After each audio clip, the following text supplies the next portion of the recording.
Antes de existir streaming, antes de celular dominar a infância e antes de a internet decidir o que as crianças iam assistir, existia um programa que fazia parte da rotina de milhões de brasileiros. Um programa que começava cedo e parecia transformar a manhã em um parque de diversões.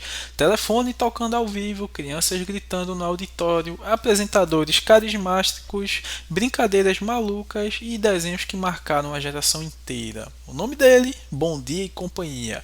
Durante décadas, o programa foi praticamente um símbolo da infância brasileira. Passaram por ele Eliana, Jaqueline Petkovic, Jéssica, Cauê, Priscila Alcântara, Yudi Tamashiro e Maísa. E junto deles vieram Dragon Ball, Digimon, Naruto, Chaves, Ben 10, Yu-Gi-Oh!, Super Choque, X-Men Evolution e muitos outros clássicos. Mas por trás daquela energia caótica das manhãs existia uma verdadeira guerra pela audiência infantil.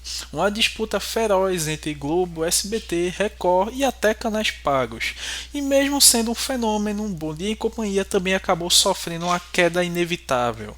Hoje a gente vai voltar no tempo para entender como surgiu o Bom Dia e Companhia, como ele virou um dos programas infantis mais importantes da história da TV brasileira e por que ele nunca mais voltou a ser o mesmo. Começando, para entender o nascimento do Bom Dia e Companhia, a gente precisa entender uma coisa sobre o SBT. O SBT sempre foi uma emissora extremamente popular. Enquanto a Globo focava em um padrão mais sofisticado, o SBT apostava em algo mais espontâneo, mais simples, mais bagunçado, mais próximo do povo. E isso funcionava muito com o público infantil. Nos anos 80 e começo dos anos 90, a televisão infantil era gigantesca no Brasil. Programas infantis davam audiência absurda. E quem dominava esse território era a Xuxa na Globo.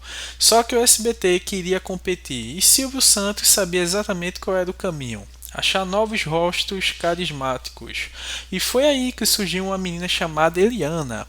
E o nascimento do Bom Dia e Companhia, que estreou oficialmente em 1993. E a primeira apresentadora foi justamente Eliana. Na época, ela ainda estava começando sua carreira na televisão, mas rapidamente ficou claro que o SBT tinha encontrado uma estrela.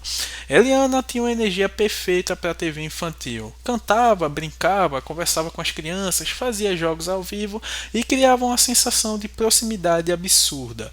O programa misturava desenhos, músicas, telefonemas, brincadeiras, quadros educativos e prêmios. Só que existia um detalhe importante: o Bom Dia e Companhia não aparecia organizado demais, e isso era parte do charme. Parecia que qualquer coisa poderia acontecer ao vivo, e no SBT geralmente podia mesmo. Tinha então o fenômeno Eliana, que era impossível falar do Bom Dia e Companhia sem falar dela. Virou um fenômeno nacional. As músicas explodiram, os brinquedos vendiam muito, os discos infantis eram um sucesso e o programa começou a disputar audiência diretamente com a Globo. E para muita gente, Eliana era o Bom Dia e Companhia. E o mais interessante é que ela criou uma identidade muito forte para o programa. O SBT percebeu rapidamente que o segredo não era apenas os desenhos, era a conexão emocional. A criança sentia que conhecia a apresentadora e isso fidelizava o público. Só que em 98 algo inesperado aconteceu.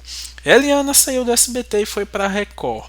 E muita gente achou que o Bom Dia e Companhia morreria ali, mas não morreu. Então, assim que depois da saída da Eliana, iniciamos a era Jack. O SBT precisava encontrar alguém capaz de sustentar o programa e encontrou Jaqueline Petkovic, ou simplesmente Jaque. Ela assumiu uma missão extremamente difícil: substituir uma das maiores apresentadoras infantis do país, só que surpreendentemente deu muito certo.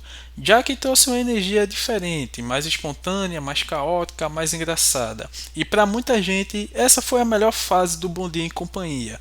Foi nessa época que o programa virou uma verdadeira loucura televisiva. Telefonemas ao vivo davam errado, crianças gritavam sem parar, as provas eram caóticas e os apresentadores improvisavam o tempo inteiro. Mas justamente por isso, parecia autêntico, parecia vivo. E também tivemos o auge dos desenhos. Enquanto os apresentadores brilhavam, os desenhos faziam o resto. E o SBT começou a montar uma programação fortíssima.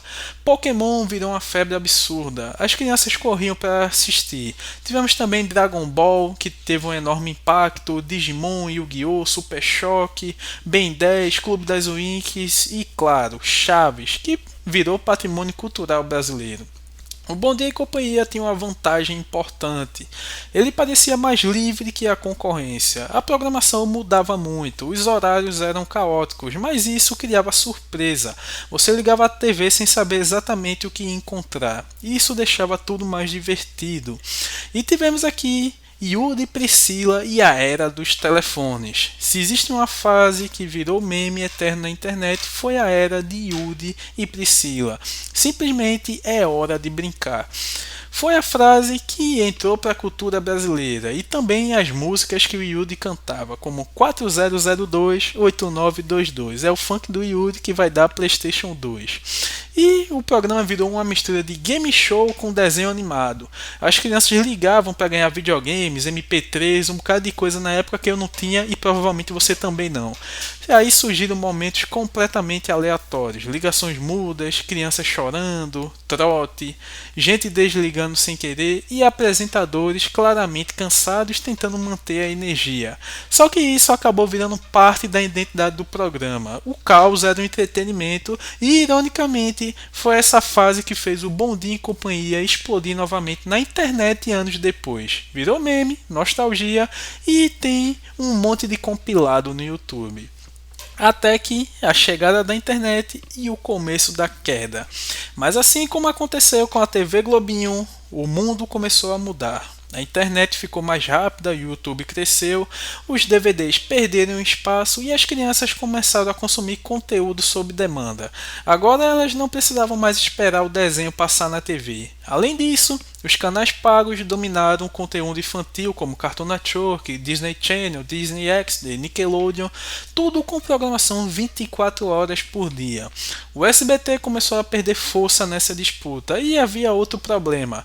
A programação infantil estava dando menos lucro publicitário, principalmente depois das restrições envolvendo publicidade infantil. Então, aos poucos, o Bom Dia e Companhia começou a mudar. Menos auditório, menos brincadeiras, menos produção, até virar basicamente um bloco de desenhos. E, nos anos 2010, o programa já não tinha mais o mesmo impacto. Os apresentadores mudavam constantemente, a audiência diminuía, os desenhos já não causavam o mesmo fenômeno coletivo e a infância havia migrado para a internet. Em 2022, recente até, o SBT encerrou oficialmente o Bom Dia e Companhia depois de quase 30 anos no ar. E o mais impressionante, o programa sobreviveu por muito mais tempo do que muita gente imaginava, porque ele não era só uma programa infantil. Era uma tradição da televisão brasileira e isso a gente tem que agradecer ao nosso querido finado Silvio Santos, que sempre manteve, mesmo tendo mais prejuízo do que lucro, sempre manteve a programação infantil. E por que o Bom Dia e Companhia marcou? Porque ele tinha personalidade. Ele não parecia perfeito, não parecia ensaiado, parecia humano. Às vezes dava errado, às vezes ficava bagunçado.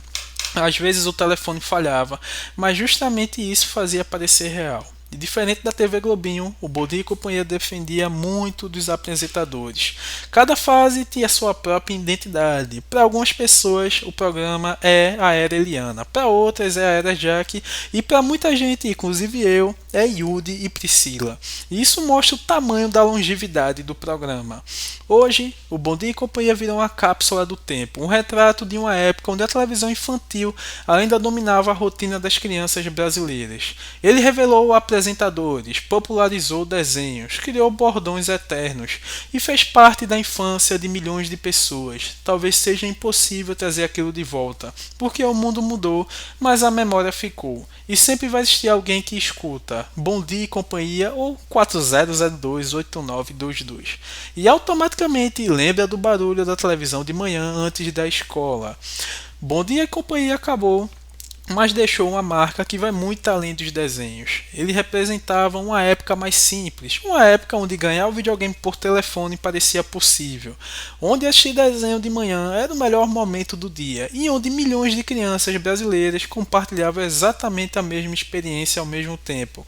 Talvez seja por isso que tanta gente sente saudade, porque quando a gente lembra do Bom Dia e Companhia, não estamos lembrando só de um programa, estamos lembrando de quem a gente era naquela época e talvez essa seja a verdadeira magia da infância.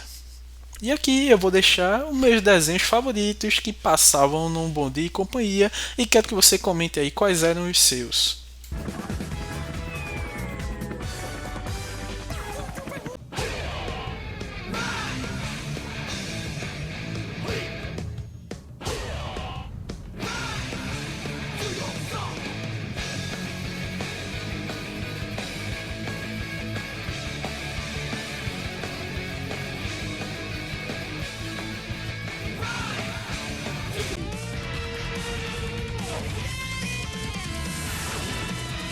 Spike.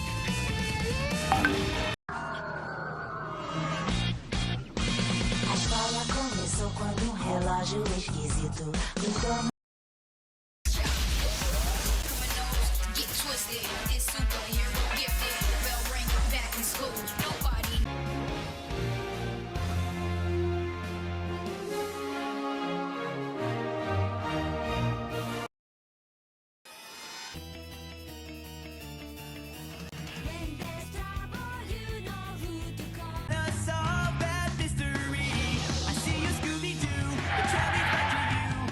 Nosso último programa que vai ao ar e a gente quer agradecer, eu estou agradecendo aqui pela nossa família Bom Dia e Companhia, que está dando bom dia para vocês. Bom dia, família Bom Dia e Companhia.